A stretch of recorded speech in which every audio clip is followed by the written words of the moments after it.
Hello guys, আসসালামু আলাইকুম। আজ আমি আপনাদের সাথে শেয়ার করব হচ্ছে খিলক্ষেত হাজি মোবারক বিরিয়ানির নিয়ে। আজ আমি হাজি মোবারক বিরিয়ানি খেতে চলে গেলাম, আমি আর আমার হাজব্যান্ড। খেতে অসাধারণ ছিল সত্যি। আমরা 1 প্লেট করে ফার্স্টে নিয়ে তারপরে হচ্ছে আবার 2 প্লেট নিয়েছি, দুইজন 2 প্লেট। খেতে এতটা মজা ছিল, অসম্ভব মজা। আপনারা কিন্তু অবশ্যই খিলক্ষেত আসবেন। খিলক্ষেত বটতলা হাজি মোবারক বিরিয়ানি এটা।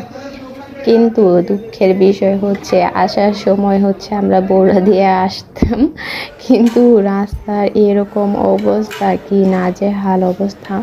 কয়েকদিন পরে পরে অবশ্য রাস্তা ঠিক করে, এখন হয়তো ওরা ঠিক করতেছে রাস্তা। অনেক ঘুরে তারপরে হচ্ছে আসতে হয়েছে আবার আমাদের বাসায়। অনেক বিপদে পড়ে গেছিলাম। কিন্তু আপনারা অবশ্যই যদি এই খিলক্ষেত হাজি মোবারক বিরিয়ানি খেতে যান তাহলে অবশ্যই কিন্তু বগুড়া দিয়ে আসবেন না, মেন রোড দিয়ে কিন্তু চলে আসবেন, তাহলে কিন্তু সুবিধা হবে বেশি। এই ভাইয়াটা অনেক ভালো ছিল, আমাদেরকে অনেক হেল্প করেছে এবং আমার ভিডিও করার সময়ও ভাইয়া করছিল। কিন্তু অবশ্যই কিন্তু আসবেন। এই যে দেখেন হাজি মোবারক বিরিয়ানি, এটা হচ্ছে